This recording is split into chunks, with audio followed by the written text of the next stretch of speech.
Hey, what's going on, everybody? Welcome back to the Breaking the Game show. You're here joined with Stephen Gillespie and Austin Carr, normal hosts here on the show. Today, Austin, we have a very special guest, don't we? Yes, we do. We have Lee back again of the Which Carolina Twitter and of Hoops prospects. He's kind of our draft guru, so we're excited to have him. How you doing, Lee?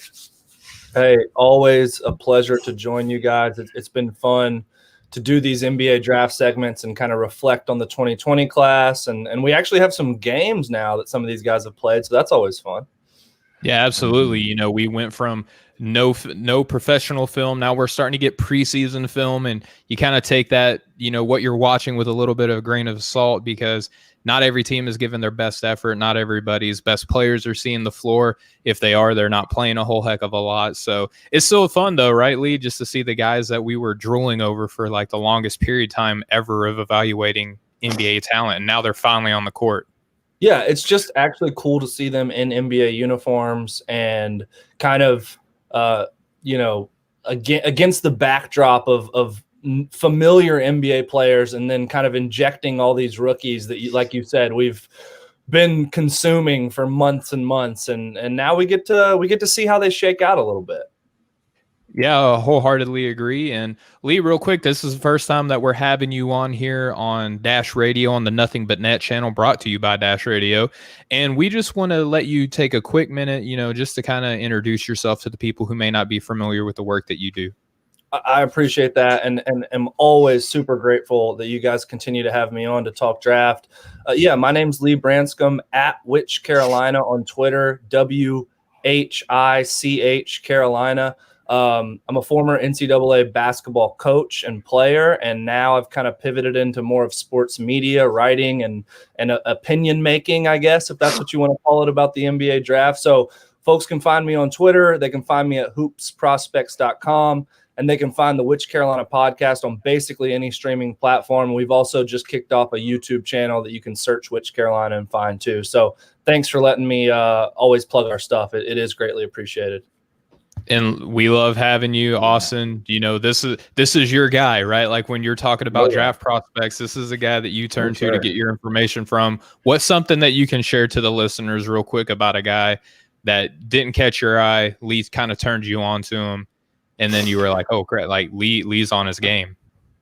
Well, honestly, just from the very get-go, when we were talking about Tyrese Halliburton, I'd heard you talk about him a little bit, but Lee just kind of echoed everything you said and everything that I felt like I got from him whenever I did some research myself, just listening to him talk on NBA radio, a little bit of draft prep I did, it kind of, he more than echoed what we were saying and what I actually saw on the tape. So I was just like, obviously this guy knows what he's talking about. He's definitely somebody you want to follow on Twitter. He's a great follow.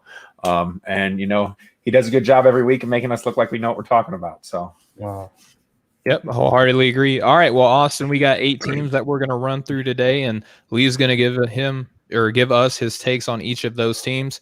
Why don't you go ahead and get us started with the first team there, Austin?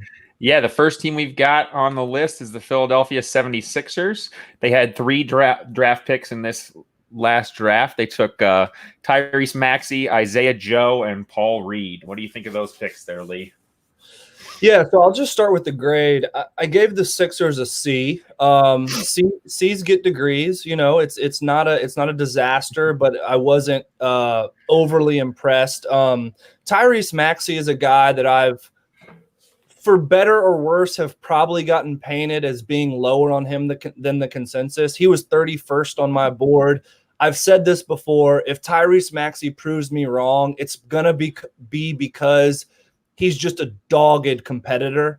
I mean, he plays his heart out. He plays with emotion. He has a motor.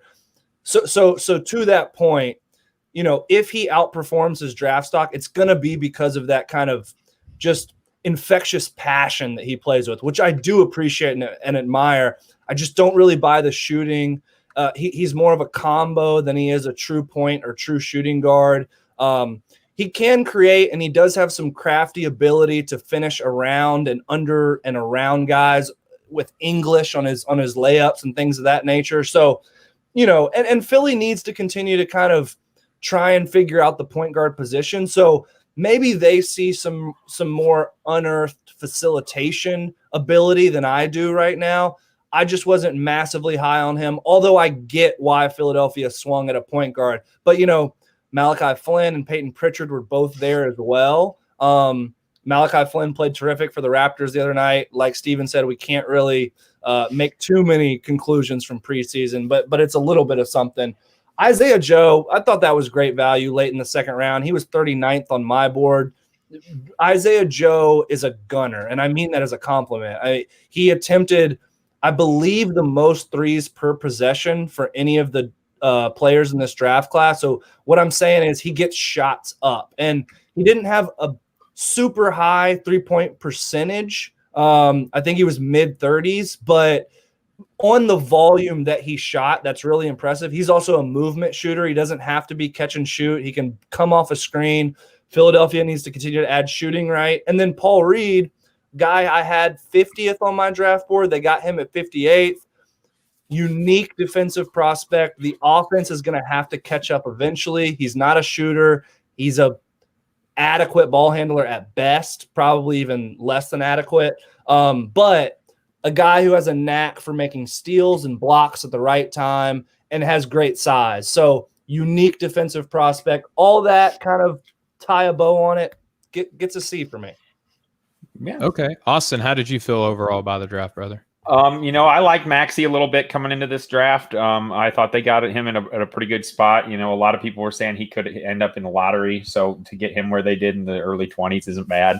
And I was pretty high on Paul Reed. I liked him a lot too. He was one of the people that I definitely had, looking out for ahead of the draft. Somebody that I thought could end up 24th on my board. Yeah, I had him 24th. Yeah. So, I was in the B range for him on this one. I don't know that they necessarily filled a whole lot of needs, but I think they got some talented players. Yeah, and I gave him a solid B plus, somewhere in that range. I could actually be talked up to an A, to be quite honest with you.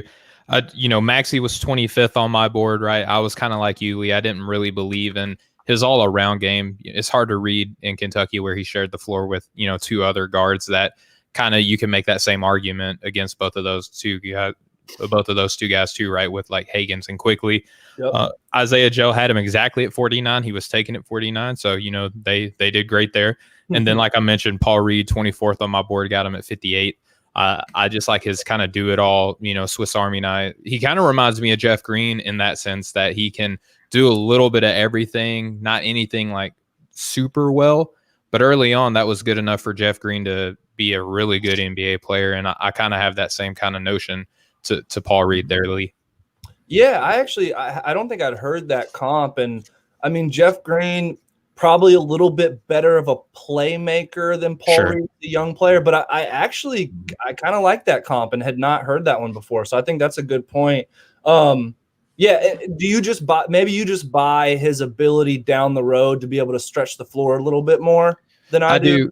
I do buy his shooting. I think his defense and rebounding and, somewhat ability, like he's the type of dude that can put the ball on the floor twice and make a smart play is what I see him being. Not necessarily, like a breakdown dribbler or anything like that, but, he won't keep the ball stagnant.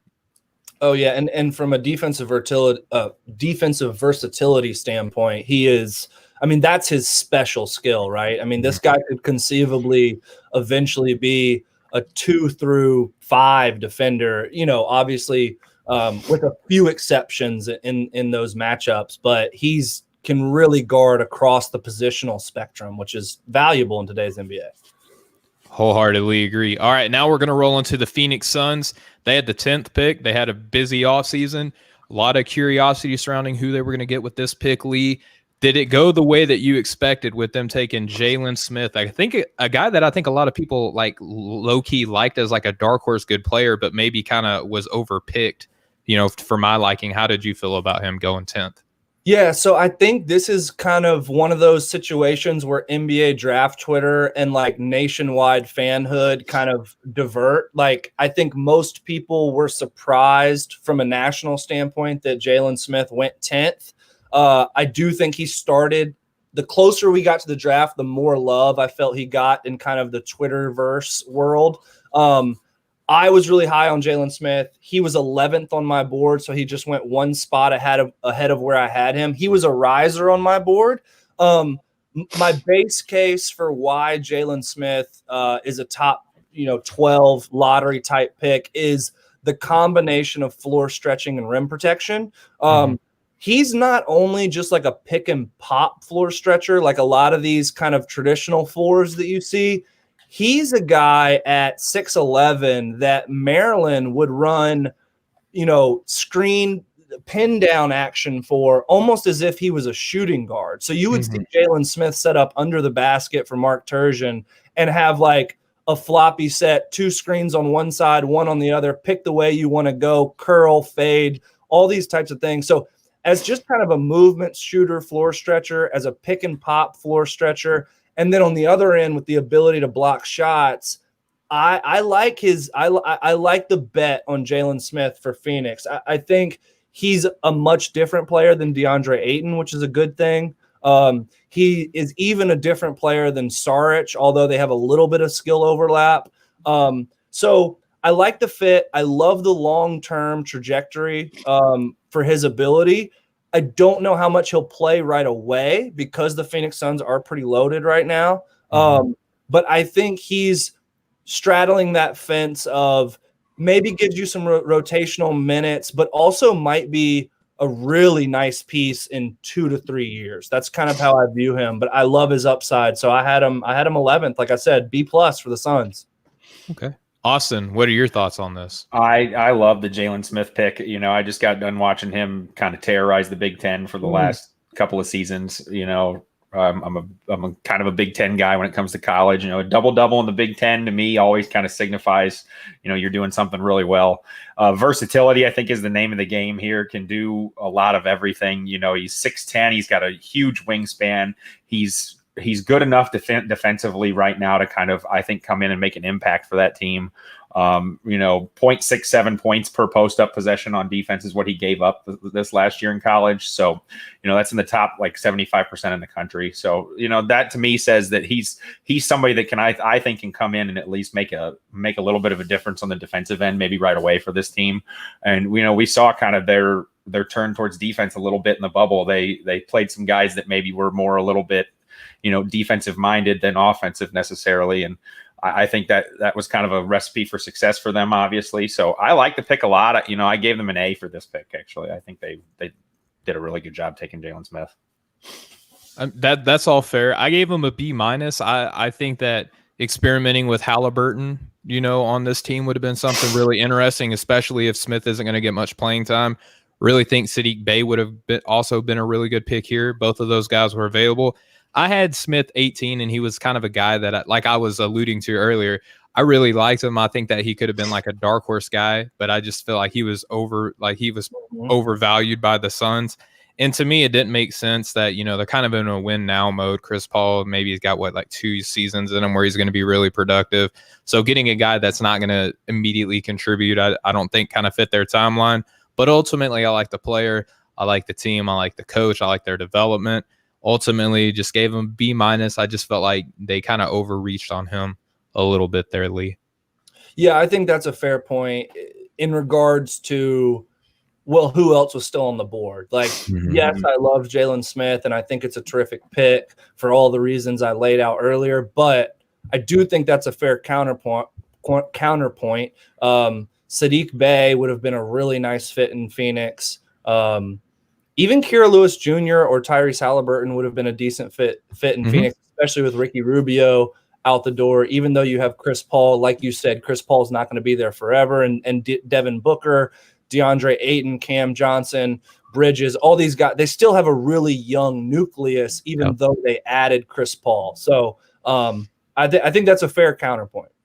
Okay, excellent. Yeah, and they got Sarge too. They got some young, and Cameron Payne had himself a nice little resurgence in the bubble, so maybe they believe in Cameron Payne. All right, now, Austin, who's the next team that we got on the docket? Next up, we have the Portland Trailblazers, and they traded away their 16th pick, the rights to Oh man, I just had it right in front of me. Isaiah Stewart. Isaiah Stewart. Thank you. See, this is why you're on the show, Lee. But they did keep the draft rights to their 46th pick, CJ Ellaby. What did you think of that pick, Lee?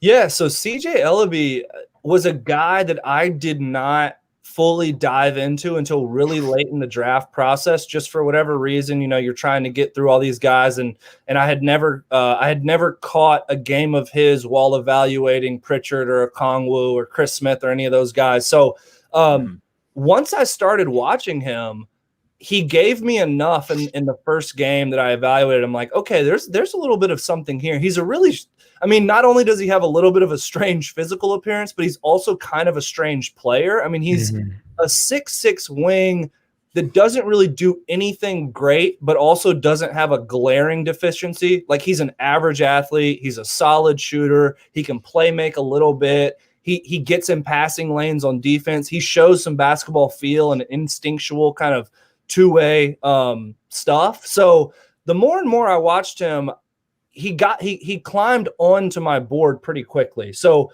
for reference, I had CJ Ellaby at 51 on my board. The Trailblazers took him at 46. Obviously, the Portland Trailblazers spent the entire offseason adding wing depth, which they desperately needed. This was another attempt at that. So CJ Ellaby is a guy who is not he's not shy to shoot. He can create a little bit in isolation with step backs and jab steps and pull-ups, and he can shoot from deep too. Although he's not a terrifically efficient shooter yet, range is not an issue for him. He's got some size, like I said. A lot of these late second round picks don't stick. I give CJ Ellaby like an outside chance to stick in the league because of his size and a little bit of jack of all trades, master of none. Sometimes that can work against you. Sometimes that can be a niche you can fill. It'll be interesting to see how that works for him in Portland. Solid B, it's a late second round pick, and they took a guy that has a chance. Very nice, very nice. Yeah, I'm actually pretty big on CJ Ellaby as well. This is like a B+, A- pick for me. 41% from three in his freshman year. His name's all over the record books there for Washington State. Third fastest player in Washington State to score 1,000 points. Two-time Pac-12 Player of the Week. Became the first player in Washington State history to lead the team in scoring, rebounding, steals, and blocks in a single season.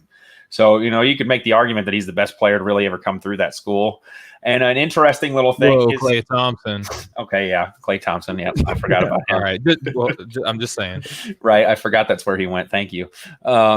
But a cool little thing, his dad, Bill, was actually on the coaching staff at Cal when Jason Kidd was there. I don't know if that means anything, but that was a cool little interesting thing I read about him today. I like the pick a lot. He's 6'6". He can hit threes. He can really fill it up. He had a 30-point game in the Pac-12 tournament. So it was their Washington State's first win in the tournament in 11 years. So He kind of led that team to a lot of things that they hadn't done in a while. So, I like the pick a lot, especially all the way down at 46 like that. I think they got a lot of value there for that pick. I wasn't so in love with it, guys. I'm going to be honest. I gave him a D. Ellaby rated out at 84th on my board overall. Even if you just took out that bottom half, right? Like you still had guys like Isaiah Joe, who I think would have been an interesting pick for them.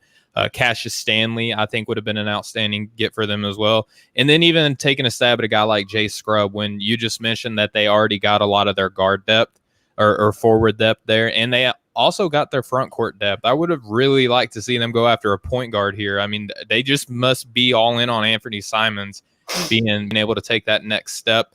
I'm not wholeheartedly sold, but I gave them a D, guys. And Lee, I don't know what you make of my evaluation. No, I mean, look, there were a couple other guys there that I also had rated above Ellaby, so that's not completely insane in my mind. And Portland, as great as an offseason as I did feel like they had from a roster need standpoint, you're absolutely right in the fact that they kind of ignored the fact that they haven't had great production from their backup point guard spot. And look, Damian Lillard plays 40 minutes a night, so that's not a gaping hole for them. And maybe they believe in the development of Anthony Simons, like you pointed to, but he had some chances in the bubble and didn't really impress, to be completely honest. So that is an interesting point in regards to what's Simon's going to be like this year? And did they make a mistake by not throwing a dart at kind of the young point guard dartboard?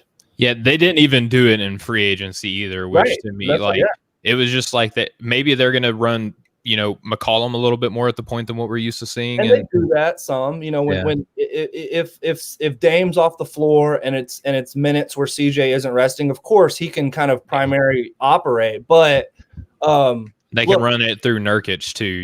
He kind of has a little bit of playmaking ability too. Yeah. So he's so good. And Gary Trent Jr., he's not a primary playmaker, but you can get away with him running a couple pick and rolls here or there. Tertiary type guy. Yeah, absolutely. All right. Well, now we're gonna roll into the Sacramento Kings. I'm just gonna throw it out there. I love their draft, Lee. They got our darling. All three of us love Tyrese Halliburton. They took him 12th. They got Robert Woodard at 40, and they got Jamias Ramsey at 43. Lee, I'm dying to see what you gave the Kings here in this draft, brother. It's an A, man. I mean, you get Tyrese Halliburton at 12.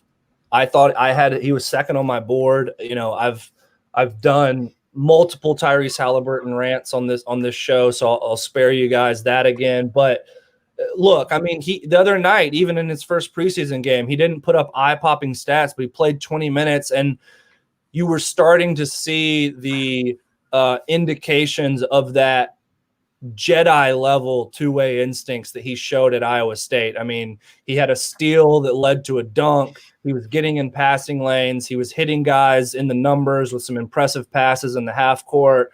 I think he's going to be just a star. And Jamias Ramsey was 37th on my board. So to get him at 43, I thought was very fair value, right in the range I thought he deserved to go. Ramsey's got a really pretty jumper. He's a solid bet to maybe have some two-way value because he can guard a little bit too. And he's physical, especially for a freshman, for a young prospect. So the two post-draft regrets I have just a little bit are Robert Woodard and Precious. I think I was a little too low on Precious, and I think I was slightly unreasonably high on Robert Woodard. I had Robert Woodard 13th. I probably should have had him more like 17th. I still love him, and I still think they got a first-round talent at number 40. So this draft is an A for the Sacramento Kings. Robert Woodard is a 6'7", 230-pound floor stretching wing that can also guard probably 2s, 3s, and even some 4s in the NBA, in my opinion, because of how strong he is. And I think he's going to get a chance to play because the Kings don't have copious amounts of wing depth behind kind of Harrison Barnes and some of the other guys they have. So again, Halliburton being the second best player on my board, Robert Woodard being a first round grade, and getting Jamias Ramsey in a healthy range, I don't see how I can give them anything but an A. Yeah, Austin, just real quick, I'll give it to you, but I gave them an A+. Halliburton was 4th on my board. Woodard was 36. Ramsey was 28. I think that it's a still, like, even if you got a little bit of a redundancy having Hield and Fox in your backcourt, we all know that Hield has had a little bit of a tumultuous tenure in Sacramento, Austin. I gave them an A+. I mean, it's just, I'm right there with you guys. I'm an A for all three of these picks. I love all three of these guys. Like you guys said, we all had Halliburton at the very least in our top 5, and to get him at 12, I mean, that's just, fell right in their lap, right? And Xavier Tillman, he's I think maybe a little bit of a stretch at 35, but a great defender. They didn't keep Tillman. Oh, they had Halliburton, Woodard, and Ramsey. Yeah, Woodard. That's right. Okay, trades. Yeah, my bad. It's all good. Well, never mind that. I'll just talk about Jamias Ramsey because I've got something here for him anyway too. I liked him a lot too. I watched him a little bit at Texas Tech. For some unknown reason, I always seem to find myself watching several Texas Tech games every year. It's one of those athletes, dude. It's like Florida State. You're going to watch a good athlete. Yeah, I always end up finding myself just on a random afternoon or evening finding them on TV and watching them. I like Chris Beard, their coach. I think he's a pretty solid coach. But Ramsey, he was the Big 12 Freshman of the Year. He can really score. He's got pretty good size for a wing. He's 6'4". a pretty good wingspan. He played a lot for them as a freshman and really showed a lot of offensive skill. So I was really big on all these picks for them. So yeah, A right along with you guys. Yeah, and Austin, we got our next team on the docket. Who do we got next, brother? We got the San Antonio Spurs. They selected Devin Vassell with the 11th pick, and then with the 41st overall pick, they took Trey Jones. How do you think about that, Lee? What do you think about those picks? Yeah, so C+ for me. Again, to not to belabor the point, but like Tyrese Halliburton in San Antonio would have been just a dream come true. What were they thinking? So they did pass on Halliburton. Now, to be fair, they've got Derek White, they've got DeJounte Murray. Patty Mills, right? I get it from that perspective. I get it from a roster fit perspective. And Devin Vassell, he was 14th on my board. I was higher on Sadiq Bey than Devin Vassell, which was kind of a minority opinion in this draft. But not for me, brother. Right. I know you were on Sadiq just like I was. So I can't dock them for taking Devin Vassell. He had a pretty nice showing in his first preseason game. He's one of, if not the best team wing defenders in this draft. He's a lengthy 6'6". I don't love his shooting mechanics, but you cannot argue with the results. I mean, he's been a plus 40% three-point shooter his entire time in Tallahassee. Don't see him much as a creator. Some people buy his ability to create and make plays more than I do. But at the end of the day, if all you're getting is a plus 38% three-point shooter and above average wing defender, you've probably done yourself a win at number 11. So like the Vassell pick, don't love it. Trey Jones had an early second round grade for me. 34, they got him at 41. The best hands defensively in this entire draft. I mean, he will just take the ball from you. He does it all the time against good guards in the ACC. He'll probably be able to do that at the NBA level too. Excuse me. He improved as a shooter. His three-point percentage went up 9 or 10 percentage points between his freshman and sophomore year, which is pretty impressive. If that trend continues, his ceiling is a lot higher. I don't know if I buy him as a plus 35% three-point shooter in the league, but if that happens, he could potentially be like a fringe starter level because he's such a great on-ball defender and he's a good creator and he's a good passer. Not an elite athlete, but uses his athleticism functionally. So he kind of gets the most out of the athleticism he has, even though he's not a complete freak. Very Spursy pick, I feel like. Smart, tough, just a ball player, really. So C+ for the Spurs. Don't hate it. Don't love it. Understand why they did it. Very nice, very nice. Steven, what do you think of these Spurs picks? What grade you give them? I feel like Lee was literally reading all of the notes that I had on Jones, except I had him at 32, Vice 34.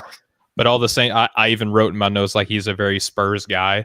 He's got strong range of passing ability, not a plus athlete is how I worded it. So along that same line with you, but just very he has like a grandpa game, like the guy that you play at the Y, and he's just like he just fundamentally just beat you, and that's like the Spurs mantra right there, right? So I thought that they did well to get him there. I had Vassell significantly lower than the consensus, and I took a lot of flack for it. Like, did you even watch him play type comments? I had him 26, and that's even lower than what you had him, Lee. I'm not in love with his shot, not in love with his ball handling. You mentioned the best thing that he does is team defend, but I think that he gets a strong reputation as like this just dominant on-ball guy who's just going to be able to come in and check the best NBA players in an isolation style defense. And Austin, you could pull it up if you want to on Synergy. He does not grade out well in isolation compared to the praise and recognition that he receives. Florida State has a reputation of putting in these guys that are projected to be great defenders. I mean, he reminds me a lot of Chris Singleton. I've said it a lot here on the show. And, Wizards fans could maybe tell you if they remember that far back enough that didn't really work out that well. So, and he had the same things too, didn't have a good shot, was a very good athlete, was a terrific defender in Florida State. So I don't know. It could just be the bias that I have towards Florida State, but he does kind of check those typical Florida State boxes that you see guys come into the league with, and they struggle when they adjust to NBA level defense. So even the stuff that he's projected to be really good at, I don't necessarily buy in that offense is a little bit suspect to me. I think he's good enough to be taken in the first round. Obviously, I just didn't have him that highly. Yeah, totally fair. And I gave him a B-. I don't think I gave him my grade, but yeah, B- because I like Trey Jones. Yeah, I like Trey a lot. Yeah, I dig it. Yeah, Trey Jones, defensive player of the year in the ACC. I was pretty high on that pick. Devin Vassell didn't really seem like anything jumped off the page at me too much. When I looked at him, it just, first round talent, but not, top 7, top 10, like some people were saying. And, to take him one spot ahead of Tyrese Halliburton like that, that kind of pushed it down into the C's for me. I gave him a C+. Look, I took flack for back in May, April, and June saying that Patrick Williams was the superior prospect at Florida State. And, not to take a victory lap here, but obviously that's how it ended up playing out. I mean, Patrick Williams ends up going 4 to Chicago, and that's because I think he has real star upside qualities. Devin Vassell, I think, is going to be a good NBA player, but I don't see the high-end upside. Now, if I'm wrong about his ability to end up being able to create for himself, then it's a different story. But I'm just not buying it yet. I'm just not buying it yet. And that's totally fair. All right, now we're going to roll into the San Antonio Spurs of the East now, the Toronto Raptors, right? They took your boy Malachi Flynn at 29. They took some guy named Jalen Harris at 59. You could probably tell me more about Jalen. I didn't really evaluate much of him at all. He didn't even make my top 100. So I'm going to let you tell me why I was wrong to not have him in there, Lee. Sure, yeah, not a problem. So 2 guys in the same conference, right? San Diego State and Nevada played each other twice this year, maybe even 3 times actually if they ended up playing in the WCC tournament. Anyways, Malachi Flynn, 29 to Toronto. I had him 27th on my board. Mentioned him earlier as a guy I would have loved in Philadelphia at 21. One of, if not the best pick and roll practitioner in this draft. He is terrific coming off a ball screen, either to get into a dribble jump shot or to get to his counterpart, whether that's a roll to the rim or throwing it back to a pick and pop big or finding a shooter in the opposite corner. He's pretty dynamic as a slasher, although he's not a great athlete. So he's not going to finish over you, but he's quick enough, intelligent enough, and crafty enough to get in the lane and make plays. He may have some trouble finishing over, NBA sized length and rim protection, but his shooting and his pick and roll ability is going to translate right away for Toronto. And look, Kyle Lowry didn't play the other night, so not sure what his rotational outlook will look like, but as kind of the third guard behind Lowry and Van Vliet. You have him over Terrence Davis?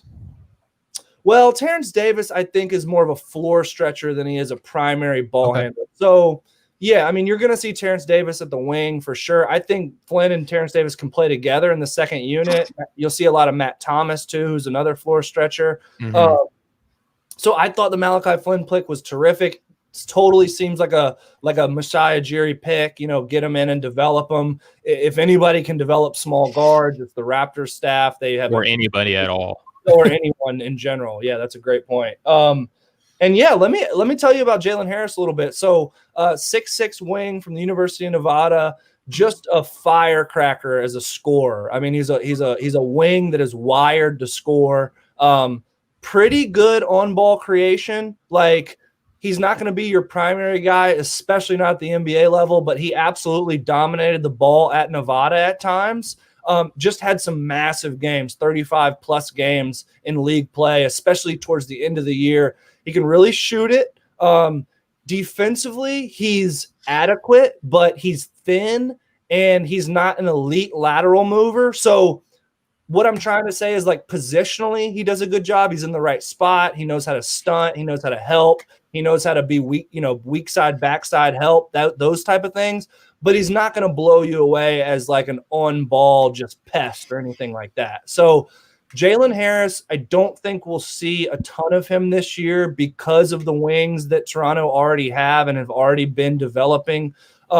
Probably a good candidate as kind of a little bit of G League, a little bit of NBA, but to get him at 59, I had him at 42 on my board. I think it was really good value. And, obviously the Raptors have been one of the best drafting front offices in the NBA over the past decade. So you got to think that they saw something in him. You kind of sold me a little bit on him. Like I said, like Lee, how we talk about this all the time offline, like how extensive our draft lists are and how much we like kind of shape them down. And Jalen Harris didn't even make my top 100. So I was just kind of curious to see like what I was missing in the guy. And I'll take my lumps in my rookie year and, sitting down and actually evaluating talent. So that's fine with me. Feel any better? The only reason I found him was through watching a Malachi Flynn game. And I'm like, who is this cat? This guy kind of pops, right? Yeah. There you go. Austin, what did you think about the Raptors draft? Malachi Flynn, it sounds like they got a huge steal at that late in the draft to me. I mean, from what I'm reading about him, from what you guys have said about him, a great point guard prospect. He was the Mountain West player of the year. Yep. He was, 17 points per game. He seems to me like he's got everything going for him. This is a couple of guys that I didn't really know a whole lot about. Malachi Flynn, though, from what I'm reading about him, he definitely sounds like somebody I would be excited about if I was a Toronto fan. So I didn't have a whole lot to add to what you guys said. I'll put them in like the B range for this one. I got him. Oh, go ahead, Lee. Oh, sorry. I said WCC and they're Mountain West, so that's a good correction. And then the only other thing I was going to say is I think you guys will know what I mean when I say this. Like when you watch Malachi Flynn play, he just looks like a pro point guard, like just the way he kind of is poised and got a mature game. Yeah, just the way he operates looks like it will translate to the NBA level. So we'll see. Yeah, I like those guys where it feels like the game is kind of moving around them. Totally. Like they have that kind of maturity, fluidity to their game, right? I call it a grandpa game because it's like it doesn't matter that they're not super explosive. They just kind of know where to go in the flow of a game. I gave them a C. I didn't really have Malachi Flynn rated that high. I already talked to y'all about Harris. I think, though, that this draft, they kind of maybe felt like Van Vliet was a real threat to leave in the offseason because they did not replenish their front court depth at all whenever they lost Serge Ibaka and Gasol. So I am of the belief that if they knew that Van Vliet was going to stay, they probably would have went with a guy like Oturu, maybe, Vernon Carey or Nick Richards, at that spot. Maybe they could have drafted a front court guy that, granted, they have Chris Boucher, but he's more of like that pogo stick type Brandon Wright type player almost, if you will. I just don't think that they addressed the need enough. Even in the free agency, they brought in Aaron Baines. So I mean, I like Baines, but I don't know if I like him to be like, okay, I'm a good replacement guy for the guys that y'all lost. So I just think that the guys that they missed on, like even late in the second, they could have got Paul Reed. Maybe make a move to go up a spot, to get Paul Reed, or even like if they stayed, like maybe Trevelyan Queen would have been a good pick for them at that spot, Lee. Yeah, no, look, anytime you lose Marc Gasol and Serge Ibaka in one off season, that's a tough blow. I mean, those were two obviously massive contributors to their title 2 years ago. And you're right, Aaron Baines is not what either one of those guys are. He's not what Serge Ibaka is now, and he's not what Marc Gasol was even post his prime. So, look, he can stretch the floor. He's an adequate, serviceable big.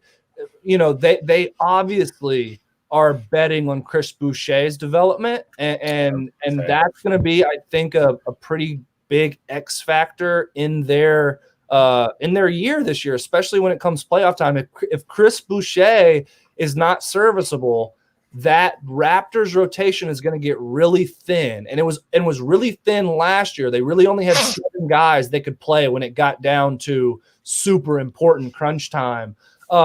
Look, last night in the Charlotte Hornets preseason game, you even saw OG Anunoby at 5 sometimes. So the Raptors aren't shy about playing small, but you want them to have enough puzzle pieces to be able to match up with certain like who's guarding Bam on the Toronto Raptors? Right. It's probably OG Anunoby, right? And look, OG's a fantastic defender, but maybe Pascal. Maybe Pascal can do it at times potentially, and obviously Pascal can play 4 or even a little bit of small ball 5 if you're not playing against a bruiser. So I see your point, especially in the fact that they didn't know if they were getting Van Fleet back yet, so it makes sense on the Malachi Flynn, but maybe they should have taken a flyer on a big in the second round. That's exactly my point. All right, Austin.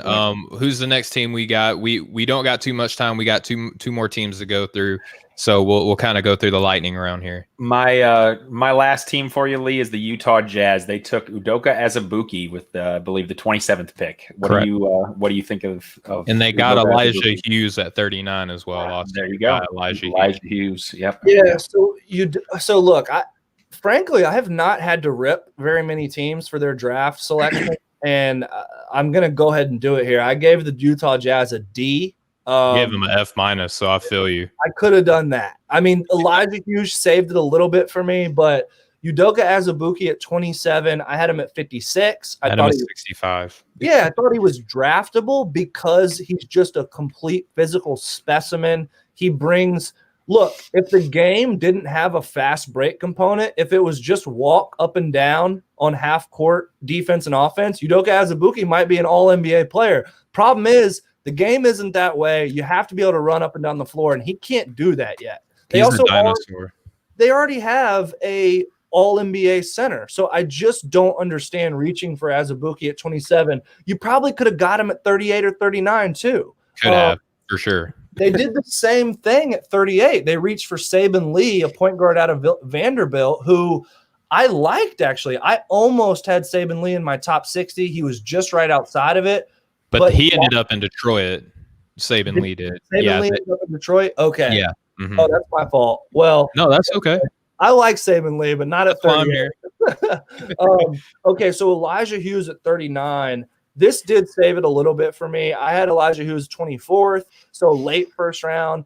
Look, the Utah Jazz in the bubble without Bogdanovich had to force Joe Ingles into their starting lineup. They had almost no scoring punch off the bench besides Jordan Clarkson. So Elijah Hughes does offer potentially some scoring punch off your bench, 6'6", shooter, quasi-playmaker from Syracuse. So I like that. The Udoka pick is almost criminal in my opinion. Yeah, wholeheartedly agree. Man, if it was any other team, I actually kind of like Azubuike a little bit. Just not with Utah. Right. He's got tremendous size. He's a monster inside. Obviously, he's going to have to get in a little bit better shape, like you guys said. He's going to tire quickly. He did improve his mobility and his athleticism a little bit this last year, and just the numbers just jump off the page for him. He had a 31-14 with 5 blocks against TCU. He had 23-19 against Baylor. He was the only Big 12 player in the whole year to average a double-double. And I just feel like he's got the tools and he's got the body to where if a team gets a hold of him and can get him in that playing shape a little bit better, he could be a big time rim protector, a serious lob threat on a pick and roll. I just don't know what Utah was doing drafting him with the roster that they already have, and he's probably at least a year or two away from being in a position where he can kind of maybe make that kind of contribution that I'm thinking of. So, I wasn't too high on this one either. I gave them, I'm not as hateful of it as you guys. I gave it a C-. But Elijah Hughes definitely saved it for me. I can't even believe I forgot to mention that. I like Elijah Hughes a lot. I was waiting for it. Yeah. That's just me dropping the ball today, I guess. But no, Elijah Hughes kind of saved it a little from them getting a D or an F for me. I like him a lot. I think he's a real versatile player. He's from Syracuse. They tend to have Syracuse tends to see a lot of guys get drafted that are in that 6'6" to 6'9" kind of range, real lengthy, long forwards. And for the most part, they tend to pan out. I think Wesley Johnson's a pretty, a pretty obvious case of one where he didn't. But for the most part, I think Syracuse guys tend to make it pretty well. So I just a C-. Yeah. I mean, he was rookie of the year. Okay. You're not going to trick me. That's a whole nother discussion. But anyway, I mean, even with 39, I liked Robert Woodard. I like Jordan Norwa. I like Jameis Ramsey, Isaiah Joe, Cassius Stanley, and Paul Reed all over them. And I think that they actually are better players in a Spurs system, right? So F- for me. The last team that we got, Lee, we got the Washington Wizards. They took Denny Avdia at 9, and they took my guy, Cassius Winston, in the 50s. I think, 53, 54, somewhere in there.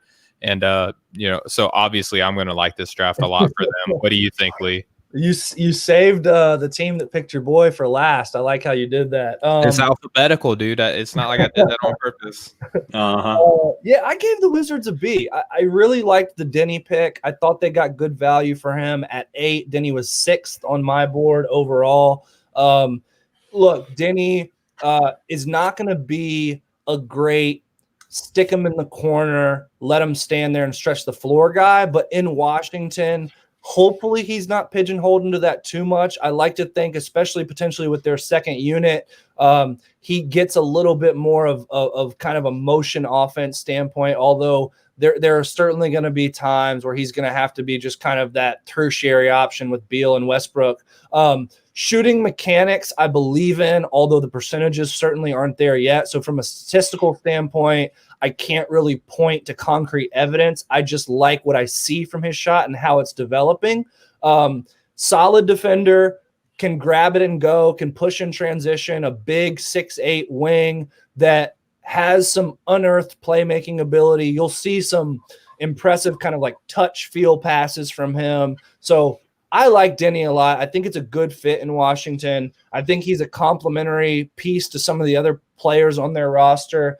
And Cassius Winston, look, he was the best, one of, if not maybe besides Malachi Flynn, one of the best pick and roll point guards in the entire nation last year in college basketball. Him and Xavier Tillman were just a joy to watch together at Michigan State. He was outside of my top 60, but just barely. So to get him at 53 is completely reasonable in my mind. I know that's probably the biggest disagreement we're going to have, Stephen, by far. We've talked about it. So, but I still gave it a B because Washington does need some long-term young point guard depth, and Cassius Winston can shoot the rock. So it's not inconceivable to take him there at 53. Yep, and I gave them an A-. Avdia was 12th on my board. I like McDaniels more, but I understand, you got to pick safer if you're this high in the draft, right? So didn't knock him too much for getting Denny there. Although, again, I think McDaniels would have been a fantastic pick for them. And then they got my guy, Cassius Winston. I'm unashamed to say that I had him 8th on my board. He has no weaknesses in his game. He's one of those guys that doesn't have explosive athleticism like we talked about with Malachi Flynn, but the game just seems to move around him. He can shoot, he can run, he can defend, he can pass, he can play on the ball, off the ball. Like, if this dude wasn't a senior, that's really what it is, a senioritis, he's just old. So obviously there's a reason why he should be drafted this low, is because he's old. I think that this dude's going to be like the Fred VanVleet of this draft pick. I don't believe in the system that he went to, but it looks like they're trying to turn that around. So that's kind of where I'm at with this. I gave them an A-. What did you think, Austin? I was in the B+. I love the Cassius Winston pick. I think, like you said, he just, like, what does he not do well? He can come in right now and kind of lead the offense in that second unit. I think he's somebody that you can put a lot on right off the bat and expect him to be able to handle it and kind of thrive. So I like that pick a lot. I think he was a huge value there for them. I gave him a B+. I don't know if I'd have him quite as high as 8th, but he was up there for me for sure. He's somebody that coming from that Tom Izzo school of coaching. Yep.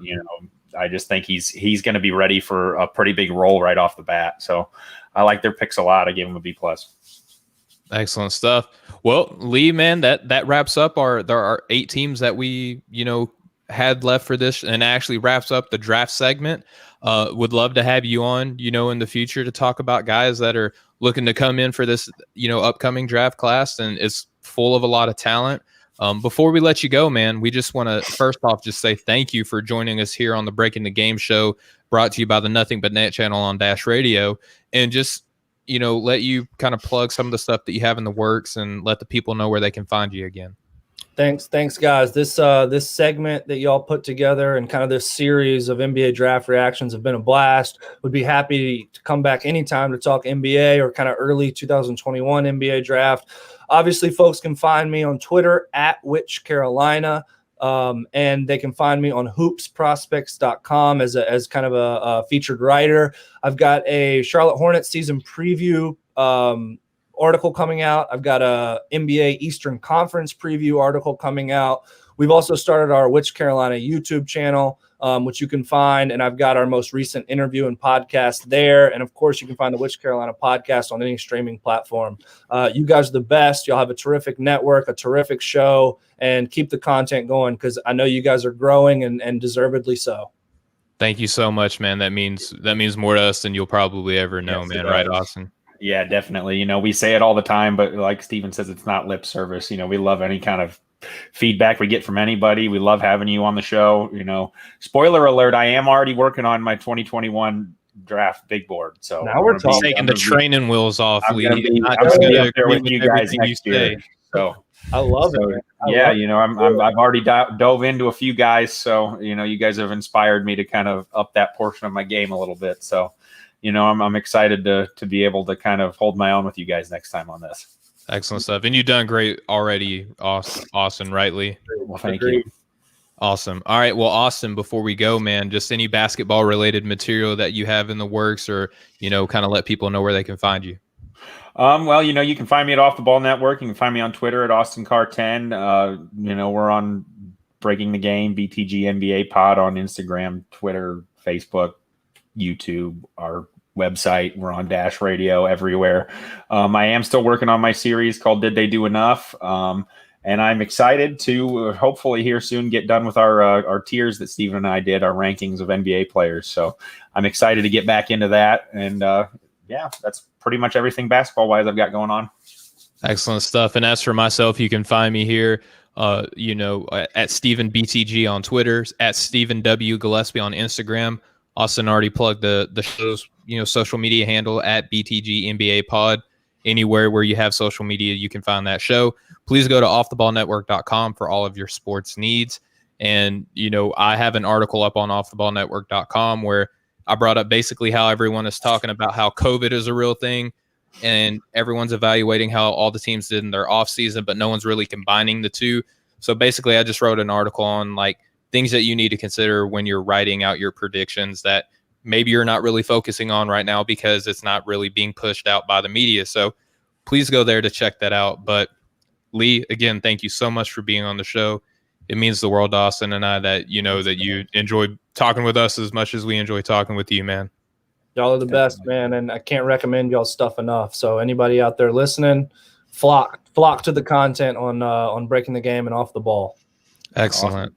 Thank you. All right. Well, for our special guest, Lee, for my awesome co-host, Austin Carr, for myself, for offtheballnetwork.com, for the Nothing But Net channel here on Dash Radio, we have been the Breaking the Game show. You, the listeners, have been awesome. Be sure to tune in every Monday and Friday at 6 p.m. Eastern, 3 p.m. Pacific time. We'll get you guys home safely while you get to, kind of relieve the stress from your busy work day on your way home. And we will catch up with you guys next time. Much love, everybody.